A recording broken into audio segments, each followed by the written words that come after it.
सत्संगत जी, प्यार से कहना धर्म निरंकार जी। धरती पे जब आए ये जितनी सुंदर थी, जब हम इस धरती से जाएं इससे भी ज्यादा सुंदर छोड़ के जाएं। ये साफ सफाई की बात, और उसी तरह ये शरीर जो मिला है, ये मन मिला है, उसमें एक तकलीफ खुद को ना देते हुए एक बहुत ही सहज जीवन जीना भी फिर हमारे हाथ होता है।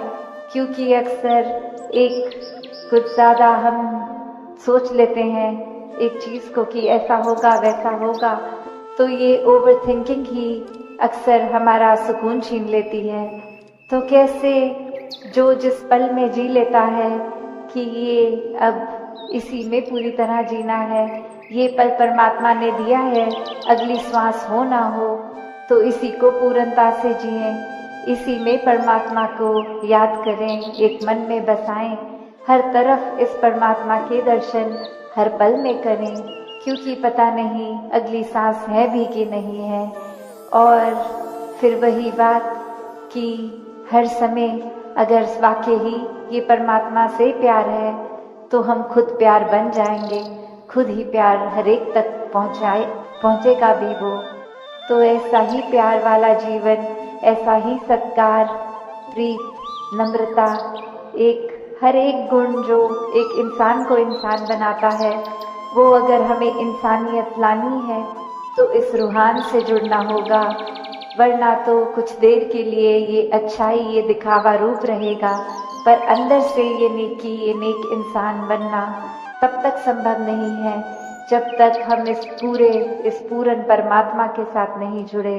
और जब जुड़ाव हो जाता है तो हम खुद को स्वयं ही निखारते जाते हैं, क्योंकि मन में फिर ये इतना प्योर एंड पायस परमात्मा बैठ गया है, तो और कोई भी चीज़ जो साफ सुथरी नहीं है वो टिकती नहीं है।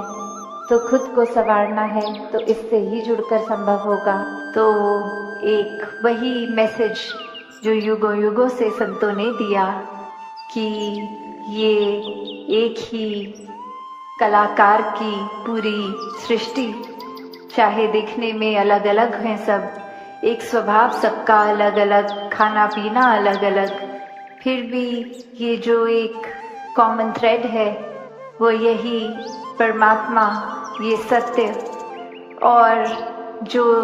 ये नो वन बी वन का भी संदेश साथ ही, कि ये जो यात्रा है, जो एक को जानकर एक होने वाली बात, ये एकत्व की बात है, ये वननेस की बात है, कि कैसे ये जीवन में हर कोई जहाँ एक बैकग्राउंड चाहे जो भी हो, कहीं से भी आ रहे हों, पर ये जब परमात्मा जीवन में आ जाता है, ये ब्रह्म ज्ञान से इस परमात्मा को हर समय 24 घंटे अपने अंग संग देख के दिल में एहसास इसका कर सकते हैं, तो ये आत्मा और परमात्मा का मिलन, ये एकत्व हो जाता है। और इस एकत्व के बाद हर किसी से एक हो जाना संभव हो जाता है, बहुत ही स्वाभाविक हो जाता है, बहुत ही नेचुरली हर किसी के लिए मन में प्यार आ जाता है, आदर सत्कार आ जाता है, कोई दूसरा अपने से अलग लगता ही नहीं, सभी में एक ये ही परमात्मा दिखता है। कि सत्संग सुनकर अपने अंदर ही वो भावों के अंदर उजाला पैदा करें जी। साधु दी संगत कर ले बंदे, पीवेंगा तू अमृत रस। तो सत्संग में हर कोई बोल जो भी बोला जाता है वो अमृत के समान होता है, कि कैसे ये जो अमृत है इतनी कीमती, ये ऐसा वो उसको सिग्निफिकेंस तो अमृत का हमेशा एक होली वाटर जल की तरह लिया जाता है, पर संतों के वचन इतने कीमती हैं कि उनकी वैल्यू भी उसी के समान की है। कि अगर जैसे बोला जाता है कि अमृत ले लिया तो हमेशा के लिए अमर हो गए, तो वैसे ही संतों के वचनों को अगर हमने अपने मन से सुना, सिर्फ कानों से नहीं, तो ये मन हमेशा एक खुश रहेगा, हमारी अंदर आत्मा वो अमृत रूप का ये रस लेकर हमेशा के लिए ही कायम दायम रहेगी जी। साधु दी संगत कर ले बंदे, हो जान पंजे तेरे वस। तो ये 5 पंजे, ये 5 वो जो हम सुनते हैं कि ये इंद्रियां होती हैं, काम, क्रोध, मोह, लोभ, अहंकार, तो ये 5 हमारे ऊपर कैसे कभी कभी हावी हो जाती हैं। किसी ने अगर कुछ कह दिया,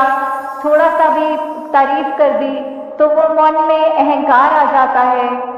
कभी तो उस एक्सटेंट तक भी आ जाता है कि वो इतना सूक्ष्म होता है, हमें पता तक नहीं लगता कि कैसे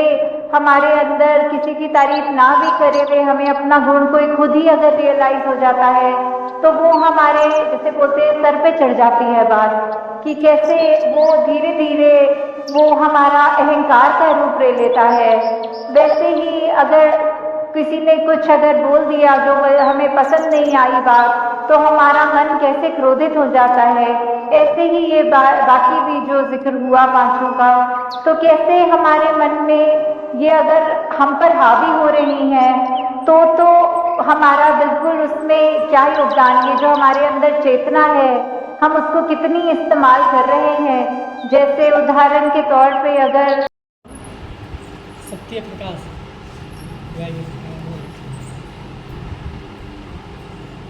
सुंदर जी, हाँ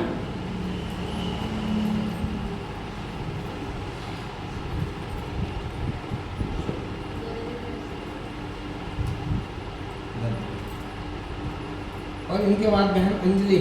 7 समझ से आशीर्वाद लेंगी, प्यार से कहना जी।